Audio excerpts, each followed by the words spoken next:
बहुत बहुत स्वागत है काशी भाई आपका मेरे यूट्यूब चैनल पे। शुक्रिया निशान भाई। सबसे पहला सवाल आपसे कि बांग्लादेश में जो एक मॉब लिंचिंग हुई है, एक हिंदू भाई को कुछ लोगों ने घेर के मार दिया है, इस पर अभी आप क्या बोलेंगे, क्या प्रतिक्रिया है अभी आपकी? देखिए, आज़ाद समाज पार्टी क्योंकि एक बहुजनवादी विचारधारा है, हम लोग संविधान को मानने वाले लोग हैं, मानवतावादी विचारधारा के लोग हैं हम लोग। तो राष्ट्रीय अध्यक्ष जी ने खुल के इस जो घटना हुई है बांग्लादेश में उसका खंडन किया है और यकीनी तौर पर ये गैर इंसानी अमल है, किसी भी शख्स को अल्पसंख्यक होने के नाम पर मार देना। और बांग्लादेश में जिस तरह से कृत किया गया, ये एक आप देखेंगे तो ये बहुत ही बुज़दिलाना एक काम है, कार्रवाई है जो की गई। हम सब इसकी मजम्मत करते हैं, खंडन करते हैं। और इसी सिलसिले में यहाँ की लोकल टीम जो झारखंड जमशेदपुर की जो पूर्वी सिंहभूम की टीम है, हमारे जिला अध्यक्ष कार्यकारी अध्यक्ष शमीम अकरम जी के नेतृत्व में, और सरायकेला खरसुआं के जो हमारे अध्यक्ष हैं एजाज और दिनेश जी जो प्रभारी हैं यहाँ के कोल्हान के, उनके नेतृत्व में ये प्रोग्राम किया गया था। और ये आक्रोश जो एक रैली निकाली, इसका मकसद ये था कि हम इसकी कड़ी मजम्मत करते हैं कि जो बांग्लादेश में हुआ वो गैर इंसानी अमल है। और इस अमल से जिस तरह से इस देश में भी आप देखेंगे कि मुसलमानों के साथ, दलितों के साथ, जो मजलूम तबके हैं उनके साथ यहाँ के जो बहुसंख्यक समाज है वो यह मॉब लिंचिंग करता है, तो उसका भी हम विरोध करते हैं खुलकर। तो वो जिस तरह से वहाँ के कुछ मुसलमानों के द्वारा वहाँ के जो मजलूम तबके हैं, वहाँ पर जो हमारे हिंदू भाई हैं वो अल्पसंख्यक हैं, वो वहाँ पर हाशिए पे हैं, मजलूम हैं, तो उनके खिलाफ में जो कार्रवाई की गई, उनको जिस तरह से मारा गया, हत्या की गई, इसके हम कड़ी शब्दों में निंदा करते हैं। इसी को लेकर ये प्रोग्राम था। अब पूरे प्रदेश लेवल पे भी हमारे जो लीडर्स हैं वो इस पे खंडन कर रहे हैं। राष्ट्रीय अध्यक्ष जी ने खुला निर्देश दिया कि जब भी इस तरह से कोई घटना होगी तो हम लोग उसकी मजम्मत करेंगे। एक साल करीब करीब हो गया, ये एक साल कंप्लीट हो गया ये जो इलेक्शन अभी विधानसभा का झारखंड में, तो उसके बाद से लगातार हम देख रहे हैं कि आजाद समाज पार्टी मेहनत कर रही है झारखंड में, झारखंड से बाहर भी लगातार ये जनता के मुद्दों को उठा रहे हैं। और आप लोग जितना इलेक्शन में आप लोगों ने मेहनत किया था, उसके बाद और ज्यादा आप लोगों की मेहनत नजर आई, तो क्या आपको लग रहा है कि आपकी इस मेहनत का या आपकी आवाज उठाने का कोई रिजल्ट नजर आ रहा है झारखंड में? जैसा कि अभी आप झारखंड में आए, जमशेदपुर में आए, जो हालात आप देख रहे हैं झारखंड का। देखिए, आप देखेंगे कि पूरे देश में जब मुसलमानों के खिलाफ, दलितों के खिलाफ, पिछड़ों के खिलाफ, आदिवासियों के खिलाफ, या फिर जो तबके, जो मजलूम तबके हैं, किसान हैं, मजदूर हैं, गरीब हैं, इन सब के खिलाफ जब भी कोई कृत होता है, जो शासक जाति है या फिर जो मनुवादी ताकतें हैं, जो शासन करने वाले लोग हैं, केंद्र सरकार है, उनके द्वारा, उनके सपोर्टर्स के द्वारा जब जब भी इन पे जुल्म सितम पड़ता है, तो कोई नगर नेतृत्व खड़ा होता है तो राष्ट्रीय चंद्रशेखर आजाद साहब के चेहरे पे खड़ा होता है। राष्ट्रीय अध्यक्ष चंद्रशेखर आजाद साहब भी उस पर बोलते हैं। वो सदन पे हो या जमीन पे हो, पटल पे हो, लड़ाई वही लड़ रहे हैं। पूरे देश में लड़ाई अगर कोई लड़ रहा है, कोई अगर मुख्य विपक्ष बन के इस काम कर रहा है, जैसे आप दूसरी पार्टी को देखें कि वो मुसलमानों के समर्थन में बोलते नहीं, दलितों के समर्थन में बोलते नहीं, आदिवासियों के समर्थन में बोलते नहीं, पिछड़ों से कोई मतलब उनको नहीं है। तो जिन तबकों ने उनको वोट के शासक बनाया, राजा बनाया, उनके समर्थन में बोलते नहीं है।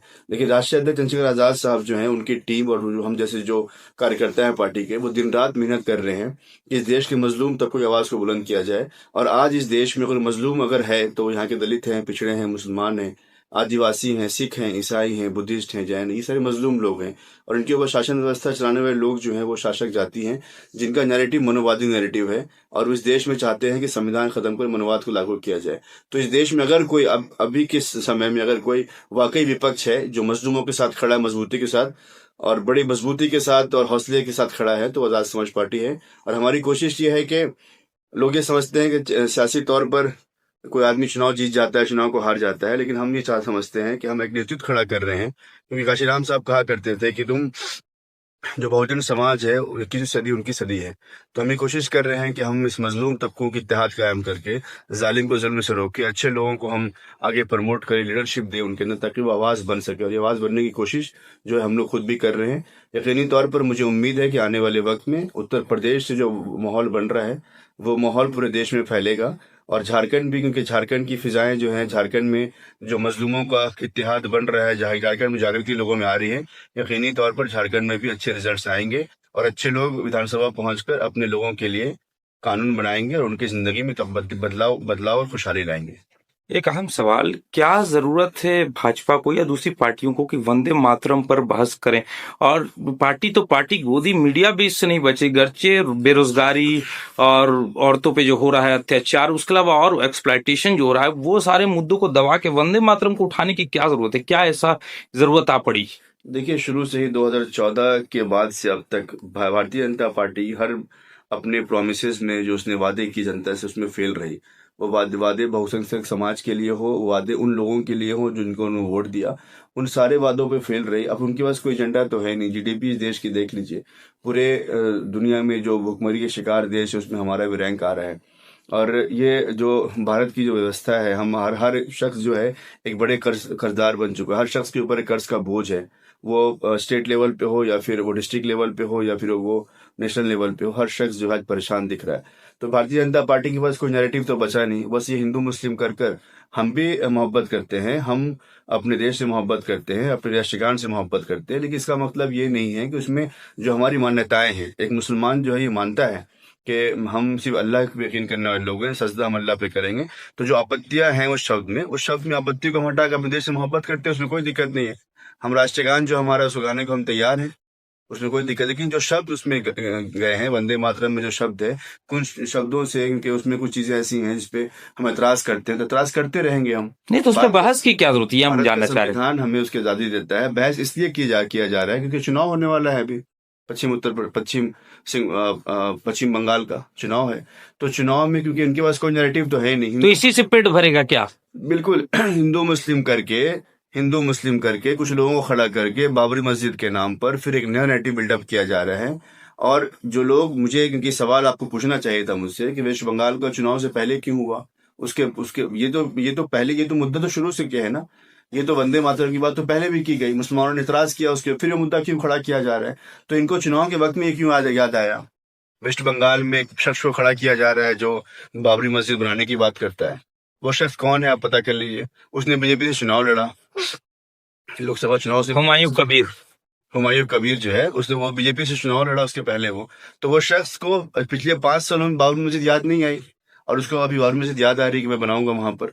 तो उनके साथ देने वाले सारे लोग जो है, वो मेरा ये मानना है कि उनके जो लोग उनको साथ दे रहे हैं, या तो वो नासमझी के आलम में दे रहे हैं, या तो कुछ नैरेटिव बिल्डअप करना चाह रहे हैं वो लोग। तो उस नैरेटिव के खिलाफ भी वहाँ का मुसलमान खड़ा है, बड़े बड़े आलिम दीन खड़े हैं। मैंने खुद वहां पर अभी एक सफर हुआ, वहाँ लोगों से मेरी मुलाकातें हुई। लोगों कहें कि नहीं, हम कभी भी इनके साथ में नहीं खड़े।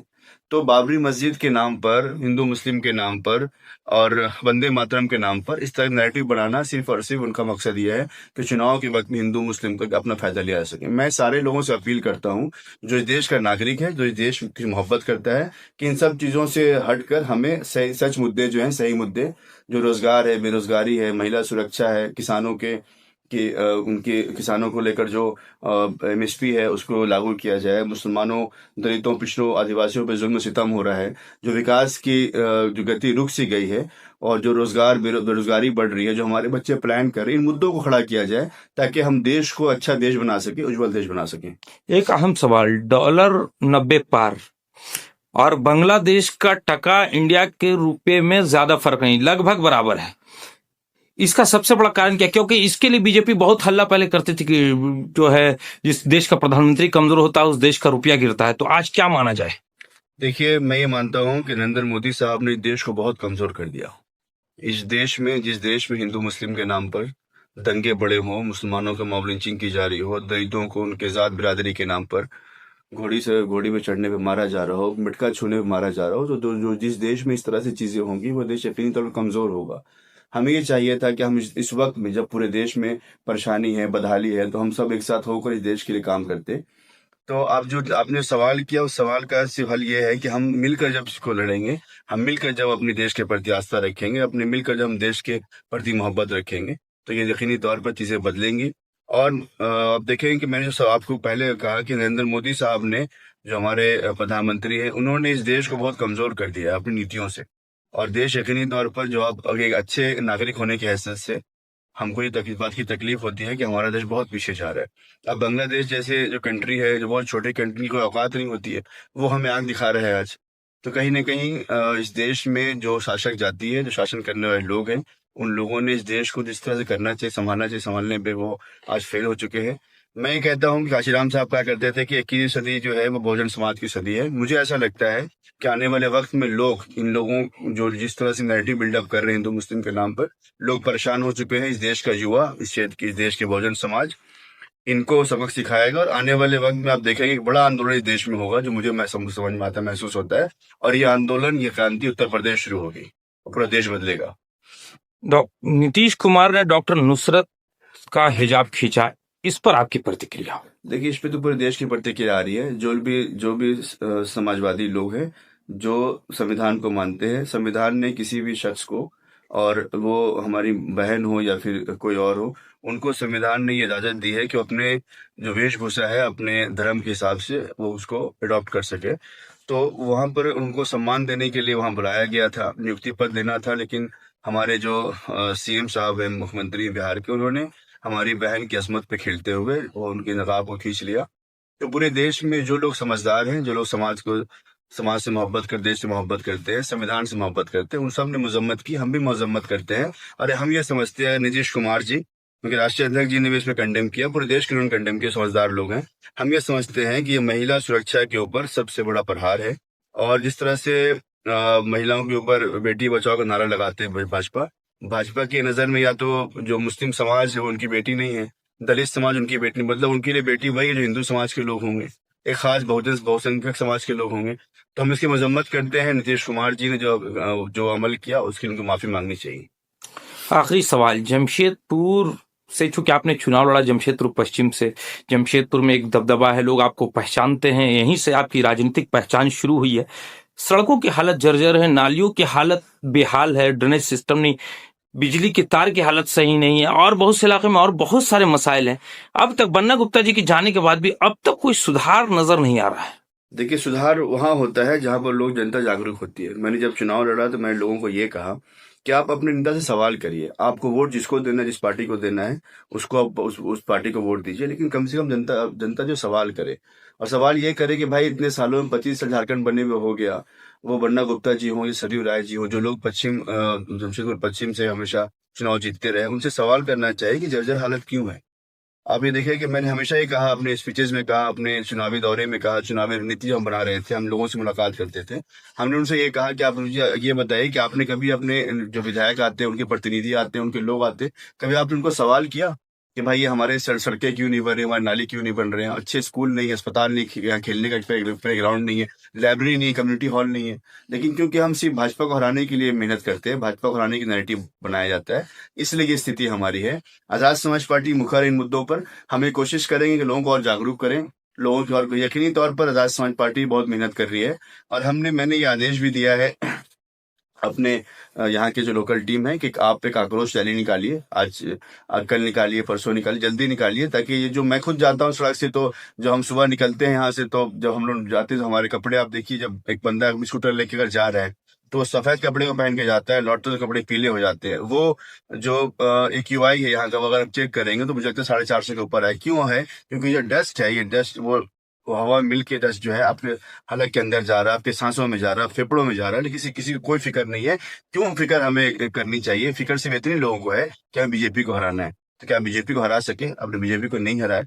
मैं सारे आपके मीडिया, आपके चैनल के माध्यम से लोगों से निवेदन करता हूं कि हम बाइज्जत शहरी हैं इस देश के, इस शहर के, और हम टैक्स पे करते हैं, और टैक्स पे जब हम करते हैं तो हमारा ये फर्ज बनता है कि हम सवाल पूछें, और नेताओं को ये फर्ज बनता है कि वो हमारे मुद्दों को हल करें। वो सड़क हो, नाली हो, बिजली हो, स्वास्थ्य व्यवस्था हो, या फिर स्कूल हो, कॉलेजेस हो, वो बनाएं। अगर वो नहीं बनाएंगे तो आजाद समाज पार्टी बड़े लेवल पे आंदोलन करेगी।